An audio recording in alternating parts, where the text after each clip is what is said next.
மக்கள் அனைவருக்கும் வணக்கம். இன்றைக்கி நம்ம பார்க்க போகிற டாபிக் என்னென்னா பொட்டுக்கடலை பற்றி தான். அது தினமும் ஒரு கைப்பிடி அளவு பொட்டுக்கடலை சாப்பிட்றனால நம்மளுக்கு நடக்கக்கூடிய நன்மைகளை பற்றி தான் நம்ம பார்க்க போகிறோம். நம்ம டெய்லி சாப்பிட்றனால நம்ம உடலில் ஏற்படக்கூடிய மாற்றங்களையும் அதனால் நம்மளுக்கு என்னென்ன பெனிஃபிட் கிடைக்குன்னு அந்த வீடியோவில் நம்ம பார்க்க போகிறோம். ஸோ இந்த வீடியோவை ஸ்கிப் பண்ணாமல் ஃபுல்லாக பாருங்கள், உங்களுக்கு பயனுள்ளதாகும். அது பொட்டுக்கடலை அதிக அளவில் நார்ச்சத்து இருக்குது. இந்த நார்ச்சத்து என்ன பண்ணுதுன்னா செரிமான ஆரோக்கியத்தை மேம்படுத்துறதுக்கு உதவி செய்யுது. அப்புறம் மலச்சிக்கலை தடுக்கிறதுக்கும் ஆரோக்கியமான கொலஸ்ட்ரால் அளவை பராமரிக்கிறதுக்கும் இந்த பொட்டுக்கடலை மிகவும் உதவி செய்கிறது. அடுத்து குறைந்த கிளைசிமிக் இண்டெக்ஸ் இந்த பொட்டுக்கடலையில் இருக்குது. அதாவது குறைந்த கிளைசிமிக் இண்டெக்ஸ் குறியீடு குறைவாக இருப்பதனால இது சர்க்கரை நோயாளிகளுக்கு இந்த பொட்டுக்கடலை ஒரு நல்ல உணவாகவும் பயன்படுது. இதை அவங்க ஈவினிங் டைமில் மார்னிங் டைமில் ஸ்நாக்ஸாகவும் இந்த பொட்டுக்கடலையை அப்படியே எடுத்து சாப்பிட்டுட்டே வரும்போது அவங்களுடைய இரத்த சர்க்கரை அளவு அது அளவை சமம் செய்யவும் கட்டுக்குள்ளே வைக்கிறதுக்கும் இது பெரிதும் உதவியாக இருக்குது. அதுக்கப்புறம் இந்த பொட்டுக்கடலை இரும்பு, மெக்னீசியம், பாஸ்பரஸ், பொட்டாசியம், அப்புறம் விட்டமின் பி மற்றும் விட்டமின் சி ஆகிய அதிக அளவில் இருக்குது. தாதுக்களும் அதிக அளவில் இருக்குது. இந்த ஊட்டச்சத்து மொத்தமாக நம்மளுடைய நல்ல ஆரோக்கியமான ஹெல்த்தியான ஒரு லைஃப்பை இந்த பொட்டுக்கடலை நம்மளுக்கு கொடுக்குது.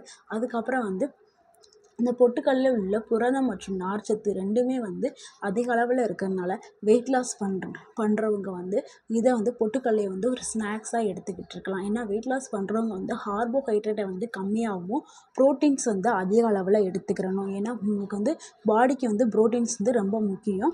அதனால ப்ரோட்டீன்ஸில் இந்த பொட்டுக்கடலையில் ப்ரோட்டீன்ஸ் அதிக அளவில் இருக்குது.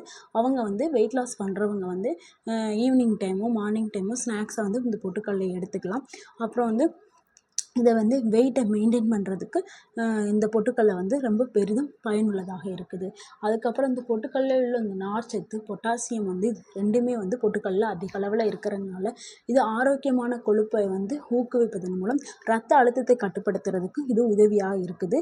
இதனால் இதய ஆரோக்கியம் பராமரிக்கப்படுது.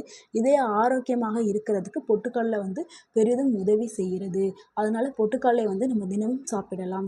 அப்புறம் இதில் பொட்டுக்கடலையில் ஃப்ளேவனாய்ட்ஸ் மற்றும் பாலிஃபினாய்டுகள் இதில் இருக்குது. இது உடலில் ஏற்படக்கூடிய தீங்கு விளைவிக்கக்கூடிய இந்த ஃப்ரீ ரேடிக்கல்னு சொல்கிறோம்ல, அந்த ஃப்ரீ ரேடிக்கலை நடுநிலை ஆக்குறதுக்கு இந்த பொட்டுக்கடலையில் உள்ள இந்த ஃப்ளேவனாய்ட்ஸு பாலிஃபினாய்ட்ஸும் உதவி செய்யுது. இது நாள்பட்ட நோய்களின் அபாயத்தை குறைத்து ஒட்டுமொத்த ஆரோக்கியத்தையும் ஆதரிக்க இந்த பொட்டுக்கடலை உதவி செய்யுது. ரொம்ப நோய்வாய்ப்பட்டிருக்கவங்க இந்த பொட்டுக்கடலையை சாப்பிடும்பொழுது அவங்களுடைய ஒரு ஹெல்த்தியான பாடி கிடைக்கும் அப்படின்னு ஒரு ஹெல்த்தியான பாடி கிடைக்கும். அதனால் பொட்டுக்கடலையை நம்ம ஸ்நாக்ஸாகவோ இல்லை நம்ம சமையலில் யூஸ் பண்ணியோ வேறு விதமாக பொட்டுக்கடலை உருண்டை, சட்னி இந்த மாதிரி எதுலையாவது பொட்டுக்கடலையை நம்ம சேர்த்து சாப்பிட்டுட்டே வரும்போது நம்மளுக்கு நம்ம உடம்புக்கு தேவையான அனைத்து விதமான ஊட்டச்சத்துக்களும் நம்மளுக்கு கிடைக்க ஆரம்பிக்கும். இந்த வீடியோ உங்களுக்கு பிடிச்சிருந்துச்சுன்னா லைக் பண்ணுங்கள், ஷேர் பண்ணுங்கள், கமெண்ட் பண்ணுங்கள், எங்கள் சேனலுக்கு சப்போர்ட் பண்ணுங்கள், சப்ஸ்கிரைப் பண்ணுங்கள். தேங்க்யூ ஃபார் வாட்சிங்.